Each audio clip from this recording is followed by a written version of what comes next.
England cricket में जब baseball की शुरुआत हुई थी तब हम सभी को ऐसा लगा था कि शायद टेस्ट क्रिकेट के जो खेलने के मायने हैं वो बदल जाएंगे, और ऐसा कुछ हुआ भी। आपने देखा होगा जिस तरह से बेसबॉल की शुरुआत हुई थी, और तब कोई भी ऐसा एक्सपेक्ट नहीं कर रहा था कि शायद पहली इनिंग में कोई जो टीम है वो एक दिन में 300 350 बनाने के बाद डिक्लेयर कर दे। कभी ऐसा देखने को नहीं मिला था, कभी ऐसा सुनने को नहीं मिला था।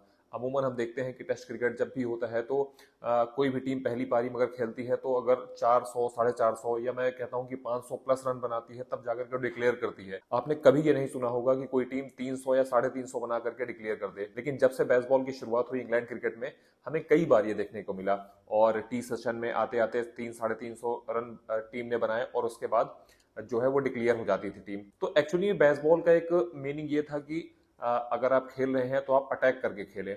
आप टेस्ट मैच को जैसा पहले से एक बना हुआ है नियम कि आप उसको आराम से खेले, धीरे धीरे करके खेले, उसको थोड़ा सा चेंज करने की कोशिश की गई थी। और अटैक करके खेलिए, आप आपको जो बॉल मिले आप उसको मारिए, अच्छा बॉल को आप डिफेंस करिए, लीव करिए, उसके अकॉर्डिंग खेलिए, लेकिन आप रन बनाते चलिए।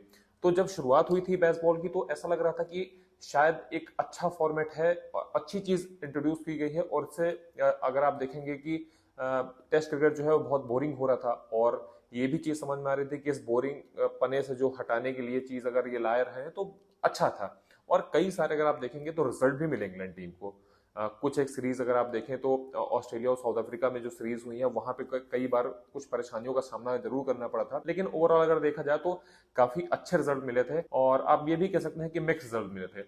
लेकिन जो खेलने का तरीका था, जो नजरिया था, वो जिस तरह से बदला तो ये चीज काफी अच्छी थी। लेकिन जब से इंग्लैंड की टीम भारतीय दौरे पे आई है तब से बेसबॉल के जो मायने रहे हैं वो काफी हद तक बदल चुके हैं। भारतीय टीम के आप पूर्व जो खिलाड़ी है उनकी बात तो छोड़िए, जो इंग्लैंड के पूर्व खिलाड़ी हैं वो तक अब बेसबॉल को लेकर के उनकी जो रिएक्शंस है वो बहुत पॉजिटिव नहीं है। बहुत ज़्यादा क्रिटिसिज्म झेलना पड़ा है ब्रेंडन मैकलम और पूरी इंग्लैंड टीम को।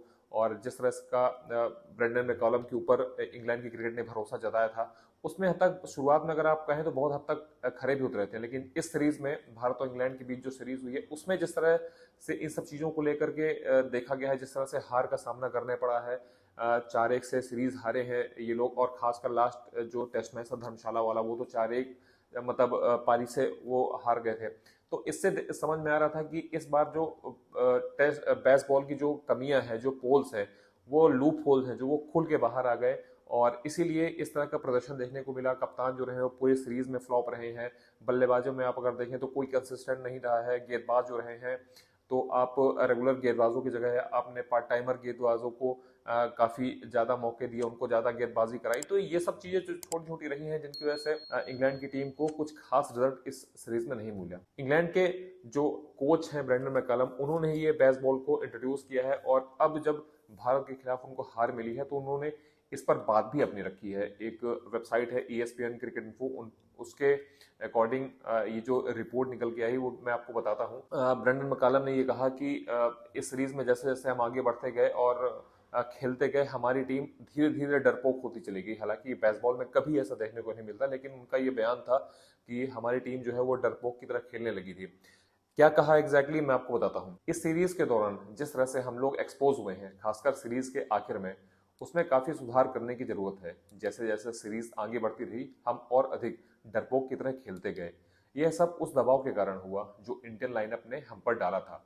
न सिर्फ गेंद से बल्कि उन्होंने बल्ले से भी हम पर दबाव बनाए रखा। और यही नहीं, ये जो दबाव की बात कर रहे हैं ये काफी हद तक आपको पहले मैच को छोड़ दीजिए उसके बाद जिस तरह से देखने को मिला था, कंटिन्यू आपने भारतीय टीम ने बल्लेबाजी में डोमिनेट किया, गेंदबाजी में डोमिनेट किया। जिसको आपने इंट्रोड्यूस किया या टेस्ट डेब्यू कराया वो आपको शानदार प्रदर्शन करके दिया। तो ये कहीं ना कहीं दर्शाता है कि भारतीय टीम का जो खेल है वो किस तरह और किस लेवल का हो गया है। ब्रेंडन मैकलम ने आगे भी कहा, हम जिस तरह से क्रिकेट खेलना चाहते थे उसमें उन्होंने शायद हमें मात दे दी और हमें थोड़ा पीछे हटने पर मजबूर कर दिया।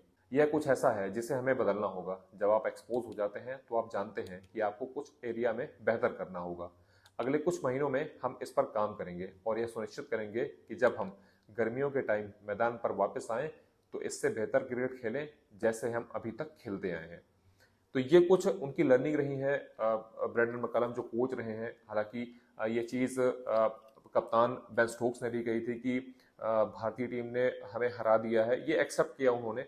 लेकिन ये बहुत अच्छी चीज़ है कि आप जो आपकी गलतियां हुई हैं उनसे आप सीखने की कोशिश कर रहे हैं। अब देखते हैं कि इसको कितना हद तक वो इन जो एरर्स हैं इनको कितने हद तक वो रेक्टिफाई करते हैं, और जब बाद में वापस आते हैं दोबारा टेस्ट क्रिकेट में तो किस तरह का उनका प्रदर्शन रहता है, ये जरूर देखने वाली बात होगी।